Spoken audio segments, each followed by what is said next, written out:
عقیدہ ختمی نبوت کا مسئلہ اس قدر صاف، شفاف اور واضح ہے کہ اس پر مدعی نبوت سے دلیل مانگنا بھی کفر ہے، جیسے امام ابو حنیفہ رحمۃ اللہ علیہ فرماتے ہیں، اور مدعی نبوت اور اس پر ایمان لانے والے صرف کافر ہی نہیں بلکہ مرتد ہو جاتے ہیں، اسلام سے خارج ہو جاتے ہیں، ان کا نکاح ٹوٹ جاتا ہے، جن کو اسلامی حکومت میں مہلت کے بعد قتل کر دینا واجب ہے۔ جب حضور صلی اللہ علیہ وسلم نے اس دنیا سے پردہ فرمایا اور حضرت ابوبکر صدیق رضی اللہ عنہ بلا فصل خلیفہ بن گئے، تو حضرت ابوبکر صدیق رضی اللہ عنہ نے سب سے پہلے مسیلمہ کذاب، جو نبوت کا جھوٹا دعویٰ دار تھا، کے خلاف جہاد کیا، یعنی سب سے پہلے جھوٹے نبی کے خلاف جہاد کرنے والے حضرت ابوبکر صدیق رضی اللہ عنہ ہے، اور اس جنگ کو جنگ یمامہ کہتے ہیں۔ جھوٹے نبی کے خلاف جہاد کرنا اتنا اہم مسئلہ ہے کہ اس کے لیے 1200 صحابہ کرام رضوان اللہ علیہم اجمعین نے اپنی جانوں کے نذرانے پیش کرتے ہوئے شہادت جیسے عظیم مرتبے پر فائز ہو گئے تھے۔ تو اس فتنے کو ختم کرنے کے لیے آج بھی اسلامی حکومتوں کو چاہیے کہ وہی طریقہ اختیار کر لے جو طریقہ حضرت ابوبکر صدیق رضی اللہ عنہ نے اختیار کیا تھا، ورنہ یہ فتنہ گرگٹ کی طرح رنگ بدلتا رہتا ہے اور مستقبل میں بھی بدلتا رہے گا۔ پچھلے جمعے میں نے آپ سے عرض کیا تھا کہ ختم کے دو معنی ہیں۔ ایک معنی یہ ہے کہ حضور صلی اللہ علیہ وسلم پر نبوت ختم ہو گئی ہے، یعنی حضرت آدم علیہ السلام سے جو نبوت اور رسالت چلی تھی وہ حضور صلی اللہ علیہ وسلم پر ختم ہو گئی۔ حضور صلی اللہ علیہ وسلم کے بعد کوئی دوسرا نبی آنے والا نہیں ہے۔ اور دوسرا معنی یہ ہے کہ حضور صلی اللہ علیہ وسلم پر نبوت اور رسالت کی تکمیل ہو گئی ہے، حضور صلی اللہ علیہ وسلم پر نبوت کامل اور اکمل ہو گئی ہے اور اتمم ہو گئی ہے، جیسے کہ اللہ تعالیٰ قرآن مجید میں سورۃ مائدہ آیات نمبر 3 میں فرماتے ہیں، الیوم اکملت لکم دینکم واتممت علیکم نعمتی ورضیت لکم الاسلام دینا۔ اللہ تعالیٰ فرماتے ہیں کہ آج کے دن میں نے تمہارے لیے تمہارے دین کو مکمل کر دیا ہے، اور میں نے اپنی نعمت کو تم پر پوری کر دی، اور میں نے تمہارے لیے اسلام کو بطور دین پسند کر لیا ہے، یعنی دین مکمل ہو چکا ہے، فرائض کو کوئی نہیں بدل سکتا ہے، جیسے 5 نمازوں کو کوئی 4 یا 6 نہیں کر سکتا ہے، زکوٰۃ 40ویں حصے کی بجائے 20واں یا 30واں حصہ نہیں کر سکتا ہے، اسی طرح حج خانہ کعبہ کے بجائے کسی اور جگہ نہیں کر سکتا ہے، روزہ دن کی بجائے رات کو نہیں رکھ سکتا ہے، یعنی قرآن کے بعد کوئی کتاب نہیں، کعبے کے بعد کوئی دوسرا کعبہ نہیں کہ جس کا طواف کیا جائے، اور اسی طرح یہ امت بھی آخری امت ہے۔ اس امت محمدیہ صلی اللہ علیہ وسلم کے بعد کوئی امت نہیں، یعنی شریعت قیامت کے دن تک مکمل ہو چکی ہے۔ تو اسی طرح نبوت بھی حضور صلی اللہ علیہ وسلم پر مکمل ہو چکی ہے، لہذا کسی اور نئے نبی کی ضرورت نہیں کہ وہ نئی شریعت لے کر آئے۔ تو حضور صلی اللہ علیہ وسلم خاتم النبیین ہے، اور حضور صلی اللہ علیہ وسلم پر دین کامل اور اکمل ہو گئی ہے۔ اسی طرح اللہ تعالیٰ سورۃ اعراف آیات نمبر 158 میں فرماتے ہیں کہ قل یا ایھا الناس انی رسول اللہ الیکم جمیعا الذی لہ ملک السماوات والارض۔ اے اللہ کے پیغمبر، اللہ کے رسول، فرما دیجئے، کیا فرماؤں؟ یا ایھا الناس، کہ اے تمام کے تمام لوگوں، یعنی قیامت تک آنے والے لوگوں، انی رسول اللہ علیکم، کہ یقیناً میں تم سب کی طرف اللہ کا رسول ہوں۔ تو یہ آیات بھی صاف صاف ختم نبوت پر دلالت کر رہی ہے، یعنی پہلے جب نبی محلے بستی اور علاقے کے لیے آیا کرتے تھے تو اب میں آخری نبی ہوں، میرے بعد کوئی نبی آنے والا نہیں، اس لیے کہ جمیعاً کا لفظ بدلا رہا ہے کہ میں ہمیشہ ہمیشہ کے لیے کائنات کے لیے نبی اور رسول ہوں، میرے بعد نبوت کا دروازہ بند ہو گیا ہے، اسی طرح اللہ تعالیٰ سورۃ بقرہ آیات نمبر 4 میں فرماتے ہیں والذین یؤمنون بما انزل الیک وما انزل من قبلک وبالآخرۃ هم یوقنون، وہ لوگ جو ایمان لاتے ہیں اس پر جو کچھ آپ کی طرف نازل کیا گیا ہے اور اس پر ایمان لاتے ہیں جو کچھ آپ سے پہلے نازل کیا گیا ہے۔ یہاں پر مومن و متقین کے صفات کا بیان ہو رہا ہے کہ مومن وہ لوگ ہیں کہ یؤمنون بالغیب ویقیمون الصلاة ومما رزقناہم ینفقون، کہ متقین وہ لوگ ہیں جو بن دیکھ کے ایمان لاتے ہیں۔ صحابہ نے بھی اللہ کو نہیں دیکھا، جنت اور دوزخ کو نہیں دیکھا تھا، حشر نشر قیامت کو نہیں دیکھا تھا، فرشتوں کو نہیں دیکھا تھا، وہ بھی یؤمنون بالغیب میں آتے ہیں، ایمان لایا تھا بن دیکھے۔ اسی طرح ہمارا بھی بن دیکھے ایمان ہے، یعنی ہم نے تو حضور صلی اللہ علیہ وسلم کی ذات مبارک کو بھی نہیں دیکھا ہے، تو اس لیے فرماتے ہیں کہ مومن وہ لوگ ہیں جو بن دیکھے ایمان لاتے ہیں، اسی طرح نمازوں کو قائم کرتے ہیں اور اللہ کے راستے میں مال خرچ کرتے ہیں، اس پر جو کچھ آپ پر نازل کیا گیا ہے اور جو کچھ آپ سے پہلے نازل کیا گیا ہے اس پر ایمان لاتے ہیں۔ تو اس سے پتہ چلتا کہ اگر آپ صلی اللہ علیہ وسلم کے بعد کوئی اور نبی ہوتا اور اس پر کچھ نازل ہونا ہوتا، اللہ تعالیٰ یوں فرماتے تھے بما انزل الیک وما انزل من قبلک وما انزل من بعدک، کہ مومن وہ ہے کہ جو کچھ آپ پر اور جو کچھ آپ سے پہلے نازل کیا گیا ہے اس پر ایمان لاتے ہیں اور جو کچھ آپ کے بعد نازل ہوگا اس پر بھی ایمان لائے گا۔ تو اللہ تعالیٰ نے وما انزل من بعدک کا جملہ ارشاد نہیں فرمایا، تو اس سے پتہ چلتا ہے کہ حضور صلی اللہ علیہ وسلم کے بعد کوئی نیا نبی آنے والا نہیں، اس لیے کہ جب نبی آیا کرتے تھے تو اللہ تعالیٰ پہلی کتابوں میں خوشخبری اور بشارت دیا کرتے تھے، جیسے کہ حضور صلی اللہ علیہ وسلم کے آنے سے پہلے تورات اور انجیل میں حضور صلی اللہ علیہ وسلم کے آنے کی خبر اور بشارت تھی، بلکہ صحابہ کرام رضوان اللہ علیہم اجمعین کی بھی خوشخبریاں دی گئی تھی۔ میں ایک مثال دے رہا ہوں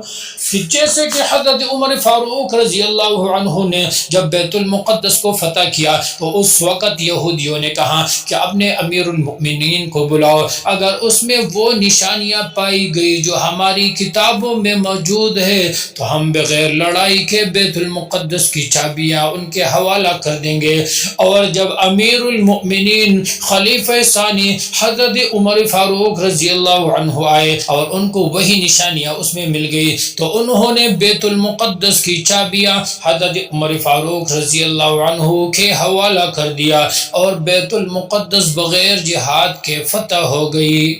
تو میں عرض کر رہا تھا کہ قرآن مجید کی کسی بھی آیت میں کوئی بھی ایسی خبر نہیں ہے جس سے معلوم ہو جائے کہ حضور صلی اللہ علیہ وسلم کے بعد کوئی نیا نبی آئے گا۔ اسی طرح اللہ تعالیٰ سورۃ النور آیات نمبر 55 میں فرماتے ہیں وعد اللہ الذین آمنوا منکم وعملوا الصالحات لیستخلفنہم فی الارض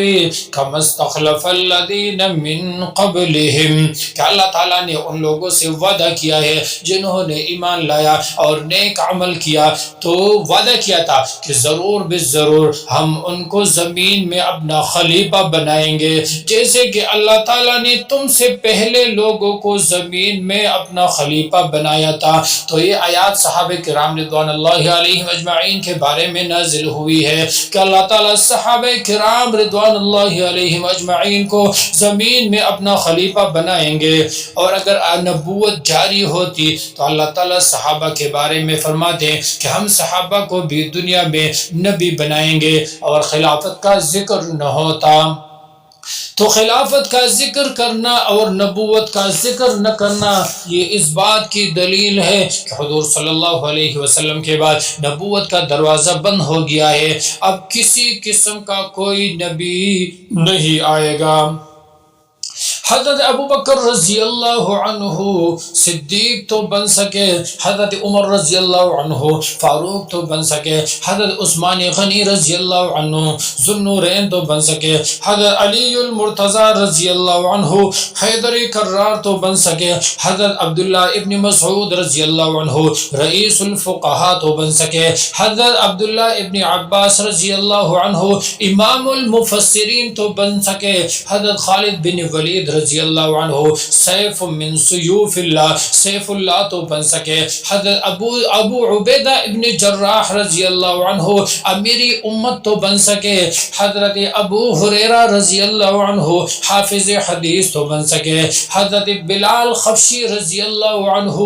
مؤذن مسجد نبوی تو بن سکے، حضرت امیر معاویہ رضی اللہ عنہ کاتب وحی تو بن سکے، لیکن درس نبوت کے تلامذہ حضور صلی اللہ علیہ وسلم کی اتباع سے نبی و رسول نہ بن سکے۔ تو معلوم ہوا کہ حضور صلی اللہ علیہ وسلم آخری نبی ہے، اور حضور صلی اللہ علیہ وسلم کے بعد کوئی نیا نبی آنے والا نہیں، کوئی نیا نبی پیدا نہیں ہوگا۔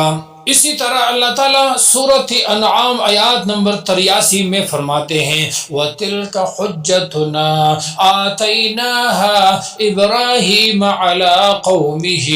نَرْفَعُ دَرَجَاتٍ مَّن نَّشَاءُ إِنَّ رَبَّكَ حَكِيمٌ عَلِيمٌ کہ نبوت کے درجے پر ان لوگوں کو فائز کیا جاتا ہے، نَرْفَعُ دَرَجَاتٍ مَّن نَّشَاءُ جن کے مقام اور رتبے بلند ہوتے ہیں۔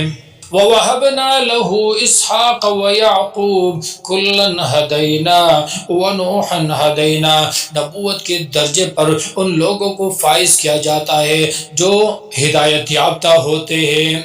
جیسے اللہ تعالیٰ فرماتے ہیں کہ یعقوب، اسحاق اور یعقوب علیہ السلام اور حضرت نوح علیہ السلام ہدینا، ہم نے ان کو ہدایت دی تھی۔ تو نبی کا درجہ ہے کہ وہ ہدایت یافتہ ہوتے ہیں۔ اور اسی طرح وَمِن قَبْلُ وَمِن ذُرِّيَّتِهِ داؤد وسلیمان وأیوب ویوسف وموسیٰ وہارون وَكَذَلِكَ نَجْزِي الْمُحْسِنِينَ اسی طرح انبیاء علیہم السلام نیک ہوتے ہیں، وَزَكَرِيَّا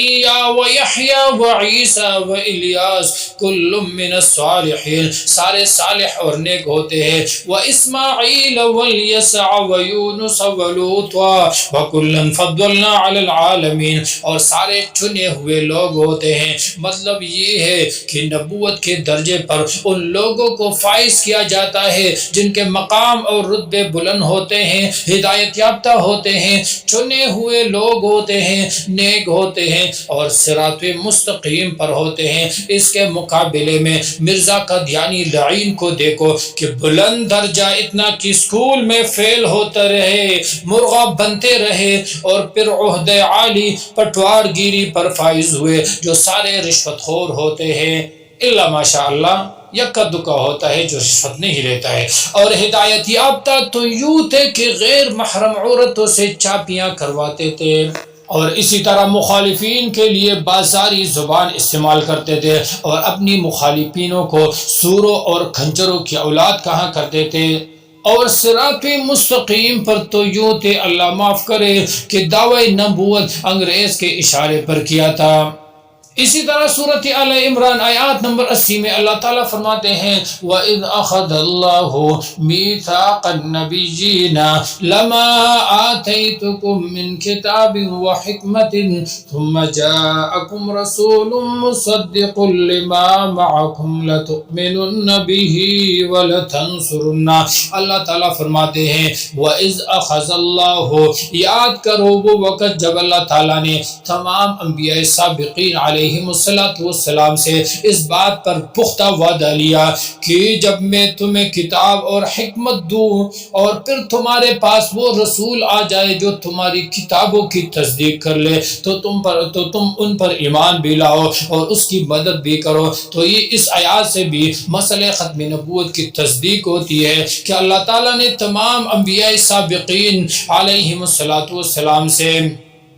حضور صلی اللہ علیہ وسلم کی نبوت کی تائید اور مدد کا وعدہ لیا تھا۔ معلوم ہوا کہ بعد میں کوئی نبی آنے والا نہیں تھا، اگر ہوتا تو پھر آپ صلی اللہ علیہ وسلم سے بھی اس کی تائید اور مدد کا وعدہ کرایا جاتا۔ اسی طرح ہر نبی نے اپنے اپنے دور میں حضور صلی اللہ علیہ وسلم کی تائید کی اور حضور صلی اللہ علیہ وسلم کے تشریف لانے کی خبر اور بشارت دی، یہاں تک کہ حضرت موسیٰ علیہ السلام نے حضور صلی اللہ علیہ وسلم کے امتی بننے کی آرزو اور تمنا بھی کی تھی۔ اسی طرح سورۃ قمر کی پہلی آیات میں اللہ تعالیٰ فرماتے ہیں اقتربت الساعة وانشق القمر، کہ قیامت قریب ہے اور چاند پھٹ گیا۔ مطلب یہ ہے کہ دنیا میں جتنے بھی لوگ آئے ان کو قیامت کے دن جزا اور سزا ملے گی۔ تو جب حضور صلی اللہ علیہ وسلم آخری نبی اور رسول ہونے کی حیثیت سے آخری شریعت لا چکے تو اب قیامت قائم ہوگی۔ حدیث میں آتا ہے کہ حضور صلی اللہ علیہ وسلم نے فرمایا بعثت انا والساعۃ کہاتین، کہ میں اور قیامت ملے ہوئے ہیں، یعنی شہادت کی انگلی اور بیچ کی انگلی ملا کر حضور صلی اللہ علیہ وسلم نے اس طرح اشارہ فرمایا۔ اسی طرح اللہ تعالیٰ سورۃ صف آیات نمبر 9 میں فرماتے ہیں هو الذی ارسل رسولہ بالہدی ودین الحق لیظہرہ علی الدین کلہ ولو کرہ المشرکون، کہ اللہ وہ ذات ہے جس نے اپنے رسول کو ہدایت اور دین حق کے ساتھ بھیجا تاکہ دین محمدی صلی اللہ علیہ وسلم کو تمام ادیان پر غالب کر دے۔ اس آیات میں اللہ تعالیٰ نے حضور صلی اللہ علیہ وسلم کی شان اور عظمت کو بیان کیا ہے اور شریعت محمدی صلی اللہ علیہ وسلم کی حقانیت اور برتری کو بیان فرمایا ہے کہ اللہ تعالیٰ حضور صلی اللہ علیہ وسلم کے دین کو تمام ادیان پر غالب فرمائیں گے، تو دین محمدی صلی اللہ علیہ وسلم باقی دینوں پر اس وقت غالب ہوگا جب وہ پہلے سے موجود ہو۔ اگر پہلے سے موجود نہ ہو تو غلبہ کس پر ہوگا؟ تو معلوم ہوا کہ حضور صلی اللہ علیہ وسلم کے لانے سے پہلے کی جو شریعتیں تھی وہ حق پر تھی اور وہ بھی حضور صلی اللہ علیہ وسلم کے تشریف لانے سے منسوخ ہو گئی، لہٰذا جو بھی شریعت و نبوت حضور صلی اللہ علیہ وسلم کے بعد آئے گی وہ جھوٹی ہوگی، اس لیے کہ اسلام ہر کچے اور پکے مکان میں پہنچ جائے گا، جیسے اللہ تعالیٰ فرماتے ہیں وَرَفَعْنَا لَكَ ذِكْرَكَ، ہم نے آپ کے ذکر کو بلند کیا ہے، ابھی دوسرے نبی کے آنے کی ضرورت نہیں ہے۔ اسی طرح اللہ تعالیٰ سورۃ انبیاء آیات نمبر 40 میں فرماتے ہیں وَمَا أَرْسَلْنَاكَ إِلَّا رَحْمَةً لِلْعَالَمِينَ، یہ آیت بھی حضور صلی اللہ علیہ وسلم کی ختم نبوت پر دلالت کرتی ہے، اس لیے کہ حضور صلی اللہ علیہ وسلم کو تمام جہانوں کے لیے رحمت للعالمین بنایا گیا ہے، جیسے اللہ تعالیٰ اپنے بارے میں ارشاد فرماتے ہیں الحمدللہ رب العالمین، کہ خدائی کی تمام تعریفیں اللہ ہی کے لیے ہے جو تمام جہانوں کے رب ہے، یعنی ہر زمان اور ہر مکان کا رب ہے۔ اسی طرح حضور صلی اللہ علیہ وسلم کو بھی ہر زمان اور ہر مکان کے لیے رحمت للعالمین بنایا گیا ہے، تو اللہ تعالیٰ کے علاوہ کوئی رب العالمین نہیں اور حضرت محمد مصطفیٰ صلی اللہ علیہ وسلم کے علاوہ کوئی رحمت للعالمین نہیں ہے۔ اسی طرح سورۃ سبا میں آیات نمبر 28 میں اللہ تعالیٰ فرماتے ہیں وَمَا أَرْسَلْنَاكَ إِلَّا كَافَّةً لِلنَّاسِ بَشِيرًا وَنَذِيرًا وَلَكِنَّ أَكْثَرَ النَّاسِ لَا يَعْلَمُونَ، اللہ فرماتے ہیں کہ نہیں بھیجا ہے ہم نے آپ کو مگر تمام کے تمام لوگوں کی طرف خوشخبری دینے والا اور اسی طرح ڈرانے والا، لیکن اکثر لوگ نہیں جانتے ہیں۔ مطلب یہ ہے کہ قیامت تک آنے والے لوگوں کے لیے اللہ تعالیٰ نے حضور صلی اللہ علیہ وسلم کو خوشخبری خوشخبری دینے والا اور ڈرانے والا بنایا ہے۔ حضرت مولانا قاسم نانوتوی رحمۃ اللہ علیہ فرماتے ہیں کہ آپ صلی اللہ علیہ وسلم کی ختم نبوت مکانی بھی ہے اور زمانی بھی ہے۔ مکانی کا مطلب یہ ہے کہ تمام دنیا کے لیے حضور صلی اللہ علیہ وسلم نبی ہے۔ زمانی کا مطلب یہ ہے کہ قیامت تک آنے والے لوگوں کے لیے حضور صلی اللہ علیہ وسلم نبی ہے۔ اگر مرزا قادیانی دجال لعین خانہ کو نعوذ باللہ نبی مان لیا جائے تو اس کا مطلب یہ ہوگا کہ حضور صلی اللہ علیہ وسلم کچھ لوگوں کے لیے اور کچھ وقت کے لیے نبی تھے اور کچھ لوگوں کے لیے اور کچھ وقت کے لیے نبی نہیں تھے، جو سراسر قرآن مجید میں تحریف ہے۔ اس لیے کہ اللہ تعالیٰ فرماتے ہیں کہ قیامت تک آنے والے لوگوں کے لیے ہے، پوری دنیا کے لیے اللہ تعالیٰ نے حضور صلی اللہ علیہ وسلم کو نبی بنایا ہے، اور قادیانی دعویٰ کرتا ہے کہ میں بھی نبی ہوں، تو نعوذ باللہ حضور یہ تو قرآن میں تحریف آتا ہے۔ اسی طرح سورۃ فرقان کی پہلی آیات میں اللہ تعالیٰ فرماتے ہیں تبارک الذی نزل الفرقان علی عبدہ لیکون للعالمین نذیرا، بابرکت ہے وہ ذات جس نے فرقان یعنی قرآن کو اپنے بندے پر نازل کیا ہے تاکہ حضور صلی اللہ علیہ وسلم تمام جہان والوں کو ڈرا دے۔ تو جیسے قرآن عالمی ہے اسی طرح نبی بھی عالمی ہے، جیسے قرآن آخری ہے اسی طرح نبی بھی آخری ہے۔ ایک قرآن ناطق ہے، دوسرا قرآن ساکت ہے۔ ایک قرآن وہ ہے جو الماریوں میں سجایا جاتا ہے، دوسرا قرآن وہ ہے جو مکہ مدینہ اور طائف کے گلیوں میں چلتا پھرتا تھا۔ حضرت عائشہ رضی اللہ عنہا سے کسی نے پوچھا کہ حضور صلی اللہ علیہ وسلم کے اخلاق کیا تھے، تو حضرت عائشہ رضی اللہ عنہا نے جواب دیا کان خلقہ القرآن، کہ آپ صلی اللہ علیہ وسلم کے اخلاق قرآن ہے۔ یعنی اگر حضور صلی اللہ علیہ وسلم کے اخلاق دیکھنے ہو تو قرآن دیکھو، جو کچھ قرآن میں موجود ہے وہی عملاً حضور صلی اللہ علیہ وسلم کی زندگی میں بھی ہے۔ تو اللہ تعالیٰ نے ختم نبوت پر قرآن مجید میں 100 کے قریب آیاتوں کو نازل فرمائی ہے۔ اسی طرح حضرت مولانا یوسف لدھیانوی رحمۃ اللہ علیہ فرماتے ہیں کہ 200 سے زائد احادیث ایسی ہے جن میں نبی کریم صلی اللہ علیہ وسلم نے مختلف عنوانات سے، مختلف طریقوں سے، مختلف اسلوبوں اور اندازوں سے ختم نبوت کا مسئلہ سمجھایا ہے۔ جیسے کہ بخاری شریف کی حدیث ہے، حضرت ابو ہریرہ رضی اللہ عنہ فرماتے ہیں کہ حضور صلی اللہ علیہ وسلم نے فرمایا ان مثلی ومثل الانبیاء من قبلی کمثل رجل بنا بیتا فاحسنہ واجملہ، فرمایا کہ میری اور پہلے انبیاء علیہ السلام کی مثال اس آدمی کی طرح ہے جس نے کوئی خوبصورت مکان بنایا مگر ایک اینٹ کی جگہ چھوڑ دی۔ لوگ چکر لگا کر دیکھتے ہیں اور خوش ہوتے ہیں اور کہتے ہیں کہ کیوں نہ یہ ایک اینٹ بھی لگائی گئی ہوتی۔ تو حضور صلی اللہ علیہ وسلم نے فرمایا قال فانا اللبنۃ